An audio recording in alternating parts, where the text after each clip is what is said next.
as resoluções oriundas da ONU tinham um peso gigantesco, né? E os países árabes rejeitaram. Eles foram lá, votaram contra, né? Mobilizaram muita gente para votar contra, não conseguiram os votos para derrubar a resolução, e em vez de falar, perdemos a coisa, agora tem essa partilha aqui, vamos cumprir, porque eram membros das Nações Unidas, eles eram membros das Nações Unidas, né? Egito, etc., Síria e tal. Não, resolveram, então, ir à guerra, né? Sobretudo a partir dos anos 50, eles se acoplam ao poder soviético, né? A União Soviética fala, aliás, a União Soviética votou a favor da partilha, né? Naquele momento. Mas depois a União Soviética se deu conta do potencial de criar problema que aquilo representava para ela, o potencial de criar problema para os Estados Unidos, para os democráticos, para a presença inglesa e francesa, que ainda era forte naquela região, né? Então a União Soviética, digamos, encampa esse movimento. Depois do fim da União Soviética é que as coisas começam a melhorar, a partir dos anos 90, e os países árabes mudam completamente. Então, hoje os países árabes estão entre os melhores amigos, talvez, de Israel. Por quê? Porque eles viram quanto eles perderam ao longo do tempo com essa situação, com essa manipulação, e viram o seguinte, que quem está manipulando isso agora é que vem, o Irã, né? O Irã, desde a Revolução Iraniana de 1979, quer assumir o controle de todo o mundo islâmico, né? E de todo o mundo, se ele conseguir, mas começando pelo mundo islâmico, né? Então, o senhor acha que... Desculpa mais uma vez interromper, tá excelente a explicação. Mas eu já tenho algumas perguntas aqui para o senhor. Vamos lá. Olha, então vamos lá. O senhor já citou aí os 3 eixos. O Ocidente, o russo-chinês, né, ali da União Soviética e tal. E óbvio, né, que o que está em questão aqui também, está no cerne da questão, o eixo muçulmano. Então, do eixo muçulmano, o senhor acha que quem está controlando, quem quer controlar ali descaradamente é o Irã? Sim, sem a menor dúvida. Irã e Arábia Saudita, eles competem, talvez desde os anos 90. Isso que eu estava matutando aqui, porque até o Joseph, né, o Hillmeyer, da última vez que eu estive em DC, que ministro, ele me levou para fazer um tour ali ao redor da sede da imigração americana e do FBI. E isso, o senhor sabe do que eu estou falando, o que tem ao redor daquele tour ali, das casas, de quem é que mora ali. E aquilo ali, em um determinado momento, o Joseph me deu uma aula sobre o coração do terrorismo do Islã. E como, se você seguir o dinheiro, né, follow the money, você vai parar em um determinado momento na Arábia Saudita. Então, aí eu pensei assim, a Arábia Saudita compete com o Irã. Sim. E eu ouvi isso da boca dele. Mas justamente, hoje é uma competição boa, ou seja, a Arábia Saudita mudou muito também, né? Havia uma competição geoestratégica, e a Arábia Saudita sempre muito mais próxima dos Estados Unidos do que o Irã, mas a Arábia Saudita ainda rejeitando muito Israel. E a Arábia Saudita liderando ali todo um grupo de países. Bom, havia, então, uma competição também, digamos assim, pelo financiamento ao terrorismo.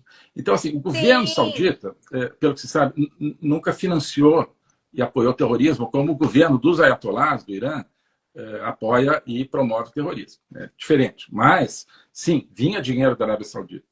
Havia a Irmandade Muçulmana, e muita influência na Arábia Saudita, querendo promover terrorismo, acabar com presença de qualquer ocidente, em qualquer lugar. Tá bom. Mas isso vem mudando muito nos últimos anos, né? Começou a mudar imensamente com justamente o Mohammed bin Salman, príncipe herdeiro da Arábia Saudita, que é o governante na prática da Arábia Saudita, e o governo Trump nos Estados Unidos, né? O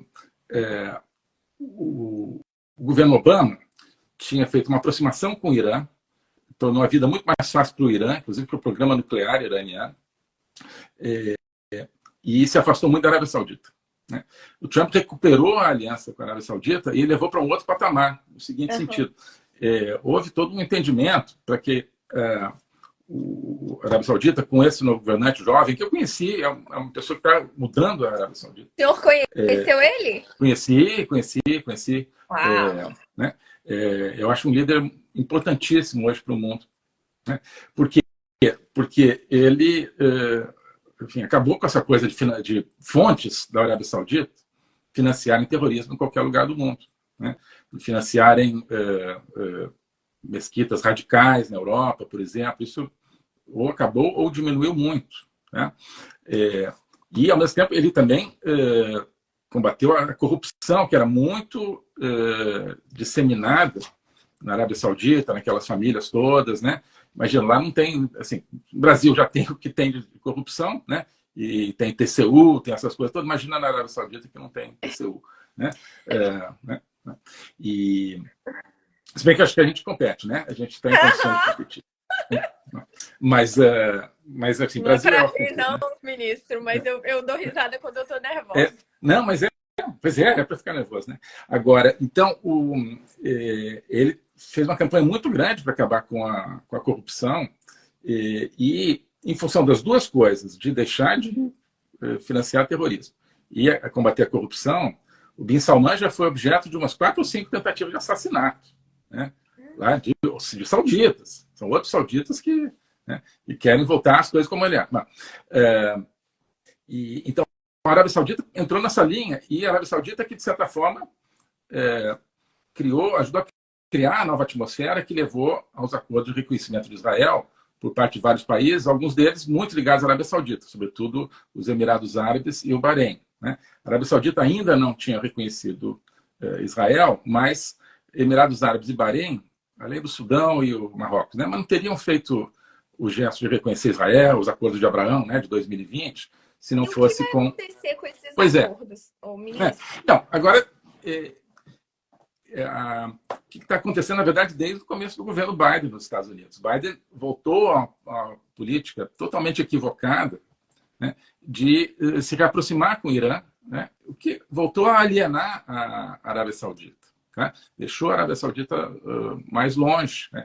Então, a Arábia Saudita ainda assim estava querendo negociar um acordo de reconhecimento com Israel. Né? Mas passou a se sentir muito abandonado pelos Estados Unidos. O que aconteceu agora recentemente? Primeiro, intermediado pela China, né, que nunca tinha atuado naquela região, agora está atuando, a Arábia Saudita recompôs suas relações com o Irã. Né? Não ficaram amigos, mas estabeleceram relações. Né? Isso depois do Irã ter promovido terrorismo contra a Arábia Saudita, ter mandado míssil, né, em território saudita. Né? Então, e logo em seguida a Arábia Saudita, junto com o Irã, entram no BRICS. Né? O que isso significa? Significa que a Arábia Saudita não confia mais no Ocidente, na proteção, digamos, que os Estados Unidos, na aliança que os Estados Unidos poderiam lhe proporcionar, né? E não pode ficar ali vulnerável a um Irã inimigo que tem atrás do Irã a Rússia e a China, tá certo? Aliados deles. Então, acho que a Arábia Saudita, não tem opção, né? Eu tenho que me juntar a esse pessoal. Né? Porque, assim, se a Arábia Saudita tivesse os Estados Unidos por trás, como teve no governo Trump, né? Bateria de frente com isso. Não quero fazer paz com esse pessoal. Agora não tem. Então, olha só, olha para o mundo. Os Estados Unidos, cadê? Acabou. Não está em lugar nenhum, né? Com o governo Biden. Aqui quem tem? Tem o Irã, do outro lado aqui do Golfo, né?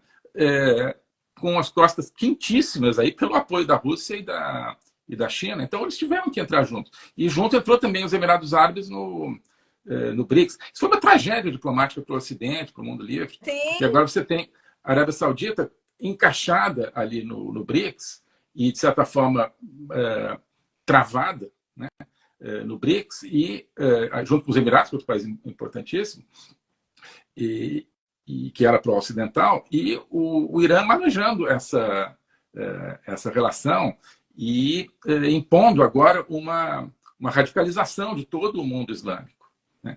Então, o que o Irã mostra agora para o mundo islâmico? Né?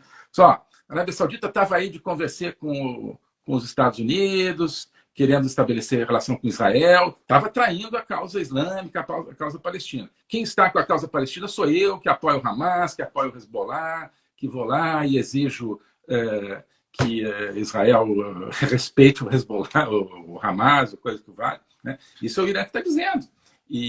Então, o Irã se coloca como o líder do mundo islâmico, e a Arábia Saudita não pode falar nada, porque ela está ali do lado, está dentro do BRICS agora, está exposta a esse esse pessoal aí. Então vamos ver agora, as coisas estão mudando um pouquinho, porque os Estados Unidos, né, os Estados Unidos têm sido assim um pouco, né, agido muito por reação, não tem estratégia, né? Mas então deu problema, mandaram o Trump, manda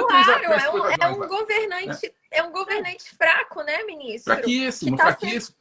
E que não tem estratégia, o Departamento de Estado não tem estratégia, não tem visto, não mostra força, não mostra coragem, né? Mas, enfim, mandaram 3 porta-aviões lá, agora o Irã meio que está achando que, né, está com medo. Mas daqui a pouco os porta-aviões não vão ficar morando lá, daqui a pouco vão sair. Quando saírem, o Irã vai voltar a fazer das suas, né? Mas então, esse é o ponto. Os países árabes tinham mudado completamente em relação a essa posição histórica, digamos, anti-Israel, né? Nos anos 90, e sobretudo a partir do ano 2000, e sobretudo a partir de 2016, né, houve essa extraordinária aproximação de árabes e israelenses com a noção de que o inimigo comum era o Irã, que quer a destruição de Israel e que quer uma espécie de imperialismo sobre os países árabes, né? Então as pessoas falam muito também de xiita e sunita.